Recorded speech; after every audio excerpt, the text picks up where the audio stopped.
అమ్మా నిత్య,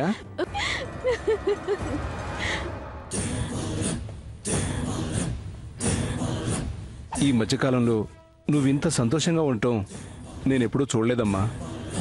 ఏంటమ్మా కారణం?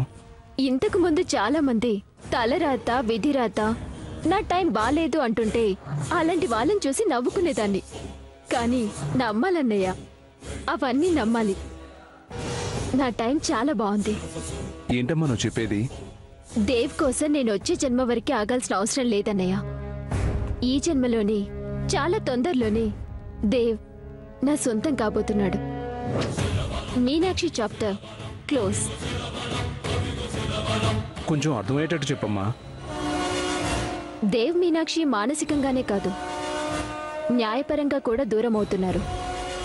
విడాకులు తీసుకుంటున్నారు.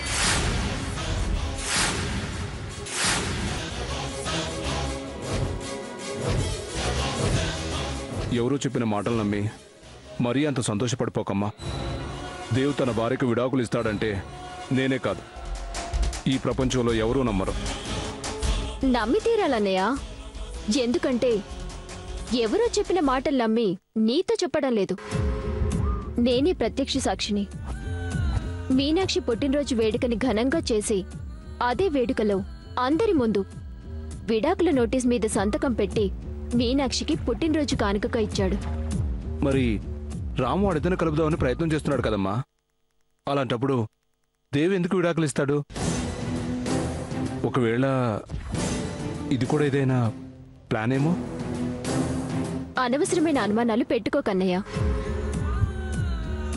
దేవే న్యాయపరంగా విడిపోవాలని నిర్ణయం తీసుకున్నాడు. రామ్ కాదు కదా, ఎవ్వరూ ఏమీ చేయలేరు. నా కల నెరవేరే రోజు దగ్గరకొచ్చింది. దేవ్ మీనాక్షుల కథకు తెరపడింది. వాసుదేవ్ నిత్యల పెళ్లికి తెరలేచింది.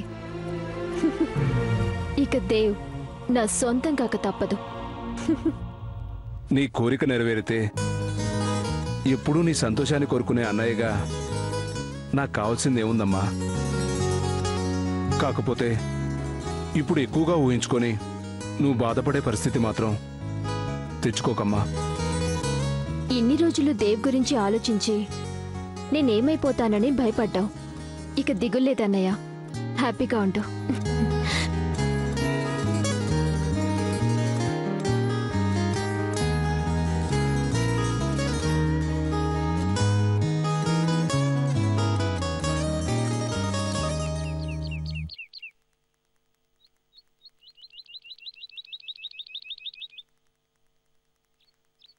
ఏది?